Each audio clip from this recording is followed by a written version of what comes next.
에베소서 1장 20절에서 23절 말씀입니다.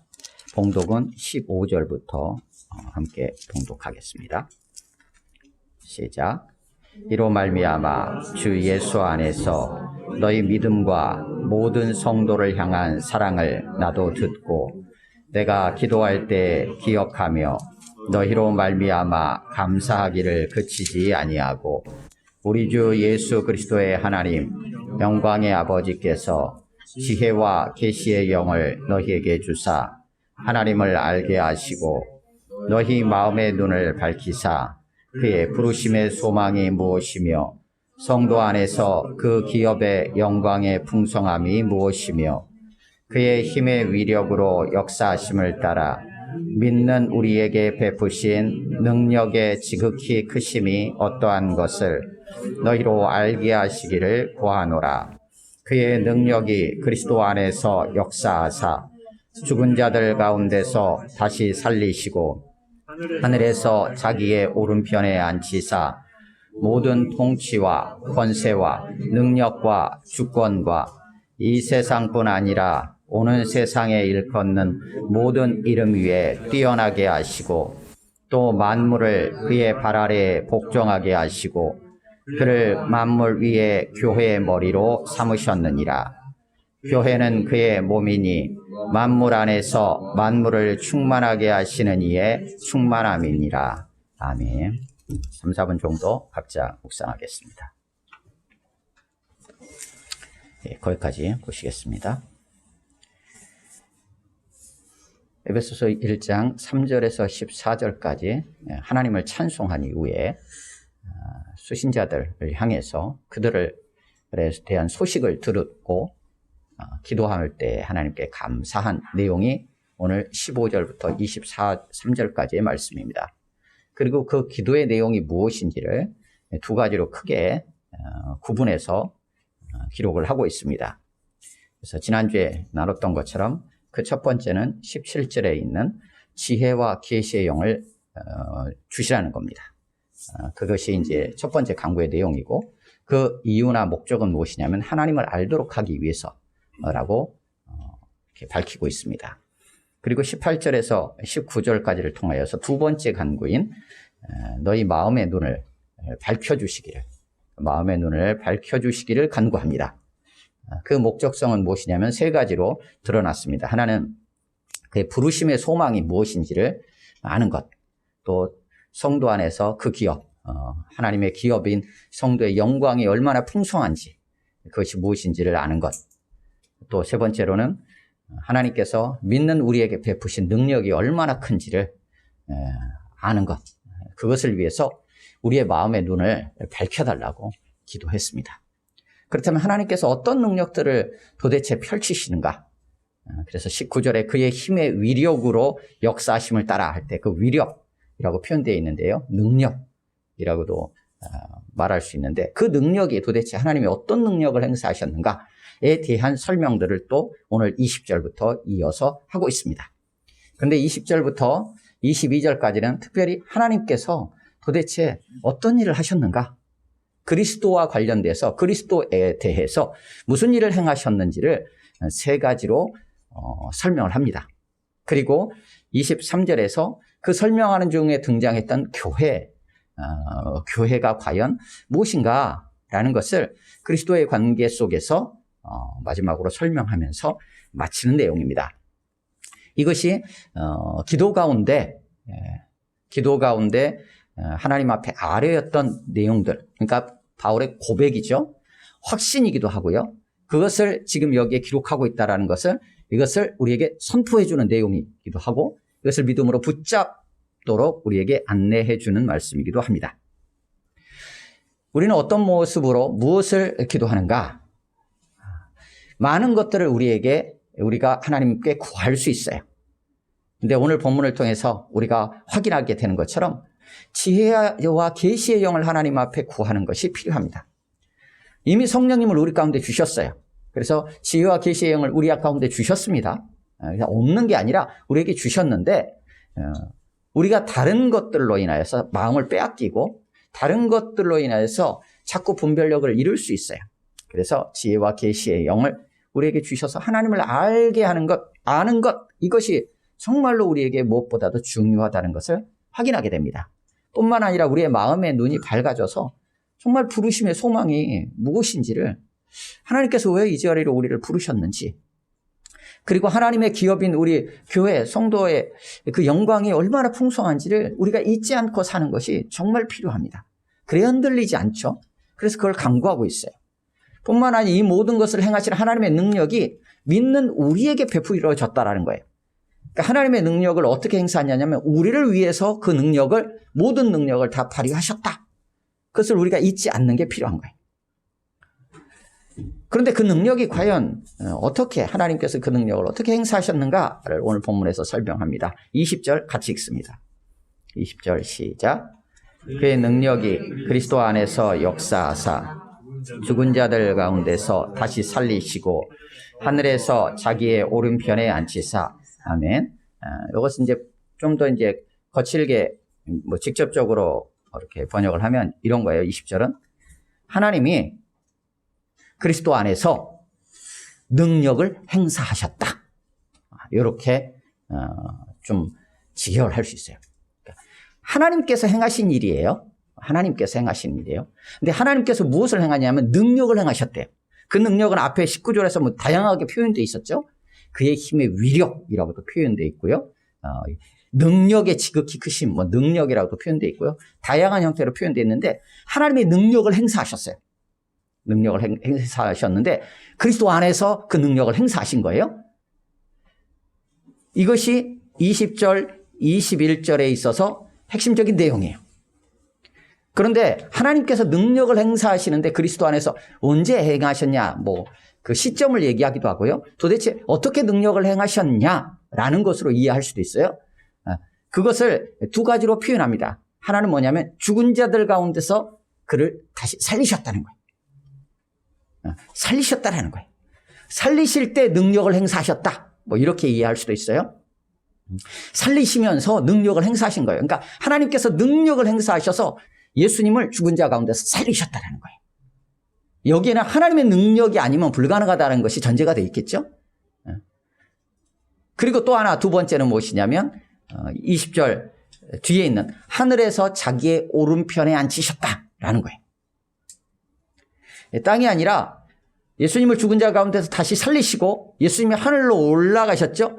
올라가셔서 하나님 오른쪽에 앉으셨어요. 이것을 하나님께서 이 일을 행하셨다라는 거예요.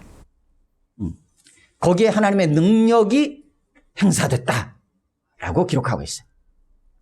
그러니까 그리스도에 대해서 하나님께서 어떻게 능력을 행사하셨느냐, 다시 살리시고 하나님의 오른쪽에 앉히신 거예요. 앉히신 거예요. 이 일들을 통해서 어떤 상황들이 펼쳐지는가에 대한 것을 21절에서 조금 더 설명하고 있는 것처럼 보입니다. 그 내용이 뭐냐면 여기는 한 5가지로 이제 표현을 하고 있어요. 통치, 권세, 능력, 주권, 이름, 이렇게 5가지가 등장을 합니다.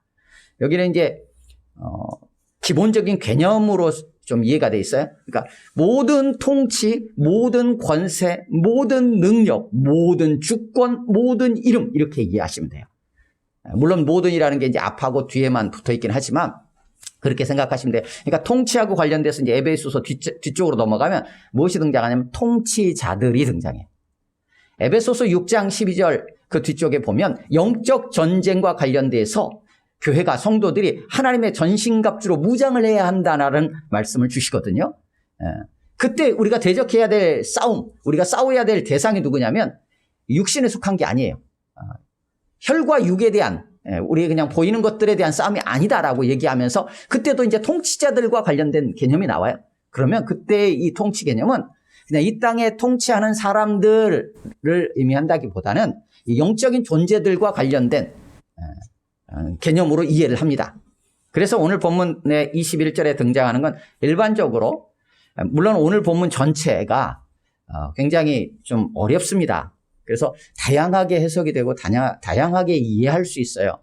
그래서 이 시간 나누기도 어렵고 저도 그것을 명확하게 알지도 못합니다. 하지만 그냥 일반적인 범위 안에서 이 시간 나누는 거예요. 그래서 21절에 통치, 권세, 능력, 주권, 이름 모두 다 무엇과 관련된 걸로 그냥 일반적으로 이해하냐면 이것은 어떤 영적인 실체, 존재들과에 대한 부분으로 이해를 해요. 그러니까 통치하는 개념이 있는데 이 통치가 어떻게 이루어지느냐? 이 어떤 통치하는 어떤 세력이 이 땅에 있는 어떤 통치자들을 통해서, 사람들을 통해서 역사한다든지 이럴 수 있는 거예요. 그래서 어떤 영적인 존재, 이것이 뭐 선하든 악하든 어떤 그 존재와 관련되어서 통치의 개념, 권세, 능력, 주권 이런 모든 개념들을 뛰어넘어서 우월하신 분이 누구냐? 그리스도다. 이렇게 설명을 하고 있는 거예요. 그래서 이제 다른 부분들은 통치자들, 권세자들, 뭐 능력자들 이렇게 그런 사람들이 그것을 행사할 때 본질적인 통치나 권세나 능력에 대한 개념, 그것을 뛰어넘어서 모든 거예요. 모든 것을 뛰어넘으신 분이 누구냐? 그리스도다. 라고 21절에서 설명하고 있는 거예요. 그래서 뭐 지금도 그럴 수 있지만 당시 고대 사회에서도 어떤 그러니까 사람이 아니라 어떤 뭐 우상이든 미신이든 어떤 악한 악령의 존재든 그런 어떤 대상들이 있어요. 그것들을 자꾸 의지하고 그 이름을 부르는 모양새들이 있었던 것 같아요. 그래서 21절에서 하나님께서 능력을 발휘하셨는데 어떻게 하셨느냐라는 부분들에 있어서 모든 이 땅의 전체를 다 의미하는 거, 통치, 권세, 능력, 주권 모든 이름 위에 뛰어나게 하셨다, 우월하게 하셨다라는 거예요. 그리스도의 우월하심이에요. 그것을 20절, 21절에서 기록하고 있어요. 하나님께서 능력을 행사하신 거예요. 그리고 두 번째가 22절 상반절, 그리고 세 번째가 22절 하반절이에요. 22절 같이 읽습니다. 시작. 또 만물을 그의 발 아래에 복종하게 하시고 그를 만물 위에 교회의 머리로 삼으셨느니라. 그러니까 두 번째로 하나님이 행하신 일이 무엇이냐? 만물을 모든 것을 그의 발 아래에, 예수 그리스도의 발 아래에 복종하게 하셨다라는 것이 하나님이 행하신 두 번째 일이에요. 세 번째가 무엇이냐면 그리스도를 만물 위에 교회의 머리로 삼으셨다. 이게 하나님이 행하신 세 번째 일이에요. 그러니까 첫 번째는 20절, 21절에서 드러나는 것처럼 예수 그리스도를 죽은 자 가운데서 살리시고 하나님 우편에 앉히심으로 말미암아 모든 것들 위에 우월하신 분이다. 그렇게 우월하신 분으로 하나님께서 능력을 행사하셔서 그리스도를 삼으셨다라는 내용이에요. 바로 그 우월하신 그 그리스도 앞에 만물이 다 복종하게 하셨다. 이게 두 번째에서 밝히고 있는 내용이야. 그런데 그 복종하게 하셨는데 그 바로 만물 위에 머리가 되시는 그 예수님을, 그리스도를 하나님께서 어떻게 하셨느냐? 교회에게 주셨다. 이게 세 번째. 물론 이제 22절 우리 개역개정의 번역상으로는 좀 오해할 수도 있는 부분이 있는데요. 그를 만물 위에 교회의 머리로 삼으셨다. 그러니까 그리스도는 교회의 머리가 맞아요. 뒤쪽으로 이제 5장으로 넘어가면서도 5장 23절에서도 그리스도께서 교회의 머리다라고 선언을 해요. 그리고 23절에서도 이제 다른 각도에서 교회는 그의 몸이다. 그러니까 그리스도가 교회의 머리이고 교회는 머리이신 그리스도의 몸이다. 이 개념은 아주 자연스러운 비유예요. 그런데 22절에서 말하려고 하는 건 그거보다 훨씬 더 좀 강력한 것 같아요. 원래 좀 직접적으로 좀 거칠게 직역을 하면 22절 하반절은 그런 거예요. 하나님이 그를 교회에 주셨어요. 근데 그가 누구시냐면 만물 위에 머리세요. 그러니까 그리스도 예수를 교회의 머리로 삼으셨다라고 하는 거는 이제 굉장히 좀 이렇게 순화된 어떤 번역이에요. 직접적인 건 뭐냐면 하나님이 그리스도를 교회에게 주셨다라는 거예요. 이게 하나님 행하신 일. 그런데 바로 그 그리스도는 누구시냐? 만물 위의 머리라는 거예요. 그게 22절의 뒷부분에 있는 보다 더 좀 강한 표현이지 않을까, 번역이지 않을까 싶어요. 직접적인 번역이에요. 그러니까 훨씬 더 그리스도를 교회의 머리로 삼으셨지, 우리의 머리시지 라는 정도가 아니라 하나님이 만물 위의 머리이신 그리스도를 우리 교회에게 주셨다라는 거예요. 와, 누가, 어떤 세상이, 어디에서 만물 위의 머리이신 그리스도를 우리에게 주시냐는 거예요. 이렇게 표현하고 있어요. 어떤 선물을 받기 원하는가? 나는 어떤 게 있으면 만족할까? 그런데 하나님은 우리에게 그리스도를 주신 거예요. 그리스도를. 할렐루야. 이 믿음이 우리 안에 확고해 있어야 돼요. 그리스도는 우리의 머리시지라고 하면 느낌이 잘 안 와닿아요. 뒷부분에서는 분명히 그렇게 밝히고 있어요. 근데 22절의 표현상으로는 그것보다 훨씬 더 강해요. 하나님께서 그리스도를 우리에게 주셨다라는 거예요. 그리스도를. 근데 그 그리스도가 누구시냐? 만물 위의 머리시라는 거예요. 이 만물 위의 머리라는 걸 22절 상반절에서는 또 다르게 표현하고 있어요. 만물을 그 발 아래 복종하게 하셨어요. 20절, 21절에서는 모든 통치, 권세, 능력, 주권, 모든 이름 위에 우월하신 그 그리스도께서 만물이 다 그 발 아래 복종해 있어서 만물 위의 머리이신데 그 그리스도를 교회인 우리에게 주셨다라고 흐름이 돼 있어요. 놀라운 은혜예요. 놀라운. 교회가 어떤 것인지를 얘기하는 거예요. 그런데 그 교회의 얘기를 하면서 그리스도에 대한 얘기를 하지 않을 수 없어요. 그리스도 예수가 어떤 분이신지를 얘기하면서 하나님께서 그리스도를 어떻게 하나님의 능력을 사용하셔서 그리스도를 지금 세워가시는지를 얘기한 거예요. 하나님께서 능력을 행사하셔서 그리스도를 이렇게 세워가셨는데 바로 그 그리스도를 우리 교회에 주셨다. 이렇게 흐름이 이어져요. 그러면서 그 교회에 대한 설명을 23절에서 추가적으로 하고 있어요. 22절 뒷부분에 있는 만물 위에 우리 개역개정상으로 만물 위에 교회의 머리로 삼으셨다. 이렇게 번역을 됐으니까 교회의 머리라는 것만 이제 등장을 하니까 좀 우리가 좀 본문을 이해하는데 좀 어떤 제한이 되는 부분이 있어요. 지금 나눈 거에서 두 가지로 구분이 됩니다. 예수님은 만물 위의 머리세요. 그리고 예수 그리스도는 교회의 머리세요. 이거 두 가지는 차이가 있어요. 어떤 차이가 있냐면 그리스도는 만물 위의 머리라는 개념은 만물과 구분이 돼요.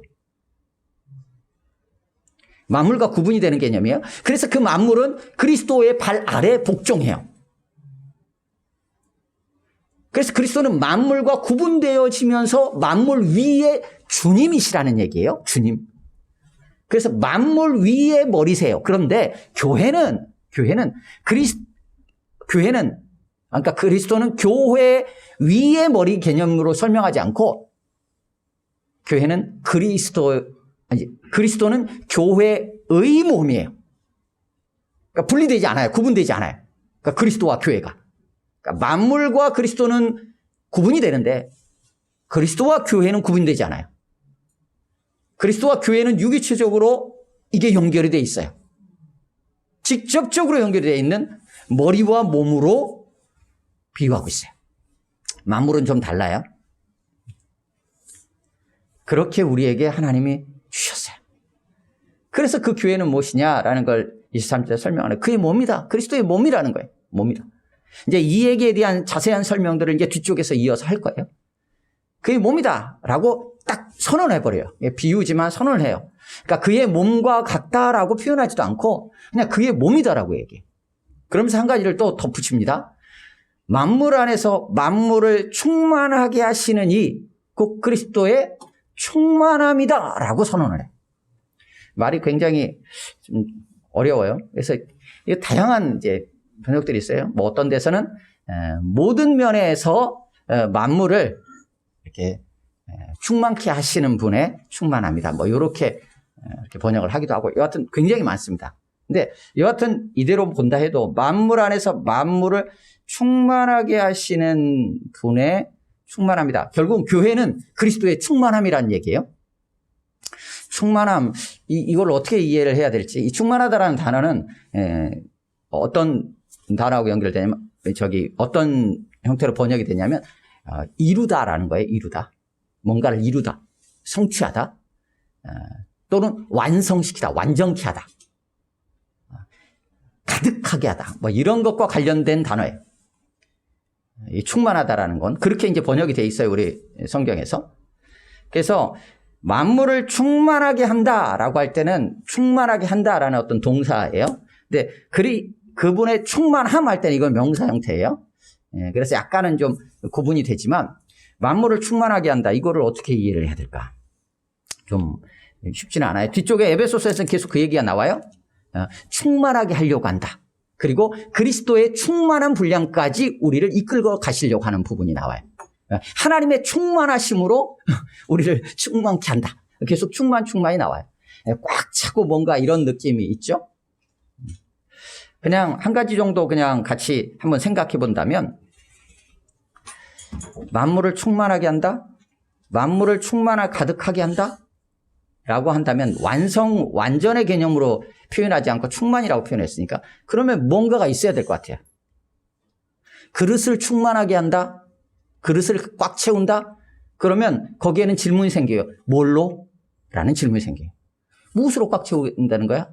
라는 질문이 생겨요. 근데 그걸 여기서는 기록하고 있지 않아요. 그냥 만물을 충만하게 한다 이렇게 돼 있어요. 그러니까 생각해 보게 되는 게 뭘로 도대체? 라는 질문이 생겨요. 한 가지를 생각해 본다면 만물을 하나님께서 창조하실 때 뒤쪽으로 나가면 만물이 그에게서 나고 그를 위하여 창조되었다라는 이제 말씀들을 하거든요. 그러니까 모든 것을 하나님께서 창조하실 때 그 만물 각각에 대해서 그 기능과 역할이 분명하게 있었을 것 같아요. 그 역할과 기능에 충실하게 그 역할을 감당하는 상태, 이런 모습과 관련된 부분이 아닐까라는 생각을 한번 해봐요. 어떤 하나로 제한할 수는 없지만, 근데 교회는 그렇게 만물을 충만하게 하시는, 만물이 제 기능을 찾고 창조의 목적대로 회복되어지도록 그리스도께서 이 땅에 오셔서 이 앞에 일어나는 모든 일들을 하셨어요. 하나님이 그 능력을 발휘하셔서 일들을 행하셨어요. 그렇게 하신 그리스도의 충만함이에요. 교회 자체도 그리스도의 충만함이에요. 그리스도의 충만함. 이것도 사실 우리가 무슨 말인지 이해하기가 좀 사실은 쉽지 않아요. 근데 에베소서 안에서 한번 두 가지 정도를 한번 생각해 볼 수 있어요. 하나는 뭐냐면 교회가 그리스도의 충만이라고 정의하고 있어요. 그리스도께서 완성하시려고 하는 어떤 모든 것을 그리스도로 충만한 교회를 통해서 행하시겠다라는 어떤 의지를 담고 있는 것 같아요. 그러니까 교회가 그리스도의 충만함이라는 것은, 그러니까 그리스도가 머리고 교회가 몸이잖아요. 그러니까 이 몸은 그리스도로 충만해 있는 거예요. 그리스도로 충만해 있어서 뭔가 이 교회를 통해서 행하시려고 하는 하나님의 뜻이 있다라는 것을 여기서 밝히고 있는 것처럼 보여요. 그래서 3장 8절에 보면 그리스도의 이제 풍성함이라는 개념도 나와요. 그리스도의 풍성함을 이방인에게 전하는 어떤 통로로서 교회가 그리스도의 충만함이라는 개념을 좀 설명을 해요. 그래서 그리스도로 충만한 교회를 통해서 뭔가를 행하시겠다라는 의지가 들어가 있는 것처럼 보이고, 또 하나는 4장 13절에 보면 그리스도의 충만한 어떤 모습까지 우리를 자라기를 소망하는 모습이 나오거든요. 그것은 교회의 최종 모습이 그리스도의 충만함이 아닌가, 이런 생각을 한번 해보게 돼요. 그러니까 우리가 나아가야 될 방향이 뭐냐면 그리스도로 온전히 충만한 거예요. 그리스도 안에 거하고 그리스도께서 우리 안에 거하고 그리스도로 충만한 어떤 모습, 이런 부분을 우리가 한번 생각해 볼 수 있어요. 또 하나는 만물을 충만하게 한다고 했으니까 만물이 그리스도의 발 아래 복종하는 것이 어찌 보면 만물을 충만하게 하시는 어떤 하나의 모습이라는 것도 한번 생각해 볼 수 있습니다. 말씀을 정리하겠습니다. 오늘 본문 20절에서 23절 말씀은 15절부터 이어졌던 기도의 내용의 연장선상에 있습니다. 그래서 하나님께서 도대체 어떤 능력으로 무슨 일을 그리스도에 대해서 행하셨는지를 20절에서 22절까지 세 가지로 선언합니다. 하나님께서 능력을 행사하셨다는 거예요. 그래서 예수 그리스도를 살리시고 하늘의 오른편에 앉히시고 그래서 모든 것들 위에 우월하게 하셨다. 그리고 하나님은 만물을 그리스도의 발 아래에 복종하게 하셨고, 하나님께서 만물 위에 머리인 그 그리스도를 우리 교회에게 주셨다. 그리고 그 교회는 그러기에 무엇이냐? 그리스도의 몸이다. 그리스도의 충만함이다. 그리스도를 찾으려 하느냐? 그리스도에 대해서 알고 싶으냐? 그리스도가 어떤 일을 행하셨는지를 알기를 원하느냐? 그리스도가 누구신지를 알기를 원하느냐? 교회를 봐라. 이 얘기인 거죠. 그리스도의 충만함이 교회예요. 그러니까 교회를 보면 그리스도를 아는 거예요. 교회를 보면 그리스도가 행하시는 일이 무슨 일을 아는 거죠. 그렇게 선언하면서 기도를 마치고 있습니다.